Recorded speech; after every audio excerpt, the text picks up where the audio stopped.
இந்த பொண்ணு ராத்திரி வேலை முடிச்சு லேட்டா வரும்போது உனப்படி தெரியாதவன் இவளை கடத்திட்டு போலாம் ட்ரை பண்றான். அப்ப ஏதாச்சும் 2 பேரும் பாத்துறாங்க. அப்போ இவன் என்னோட வைஃப் தான், எனக்கு இவ்வளவு சின்ன பிரச்சனை, அதனால கோச்சிட்டு போலான்னு ட்ரை பண்றா.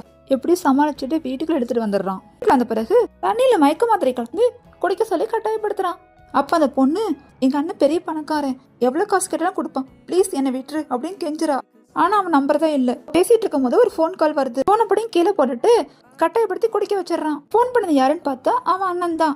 இவன் போன் எடுக்காதனால ட்ராக் பண்ணி லொகேஷனையும் கண்டுபிடிச்சிடறான். அந்த ஏரியால இருக்கிற இவன் எம்ப்ளாயி போன் பண்ணி ஹெல்ப் கேட்கலாம்னு நினைக்கிறான். அந்த எம்ப்ளாயே இவன் தான் பாஸ் அப்படின்னு போன் எடுத்து பேசுறான். அவரோட பாஸும் இவன் தான் கிட்னாப்னு தெரியாம இவர்கிட்ட எல்லா உண்மையுமே சொல்றாரு. கேட்டவன் இது தப்பா இருக்கு அப்படின்னு சொல்லிட்டு அவரோட பர்ஸ் எடுத்து பாக்குறான். பர்ஸ்ல பார்த்தாதான் அப்புறம் தான் அவனுக்கு உண்மை தெரியுது, இந்த பொண்ணு பாஸோட தங்கச்சின்னு. அப்பதான் அவனுக்கு சீரியஸ்னே புரிய வருது. இங்க இருந்தா நம்மளும் சேர்ந்து மாட்டுவோம், இவரை எப்படியாவது இடத்த மாத்தணும் அப்படின்னு நினைச்சிட்டு இருக்கான். சாக்குல கட்டி இடத்த மாத்ததுக்குள்ள அவங்க அண்ணன் லொகேஷன் கண்டுபிடிச்சு வந்துடுறான்.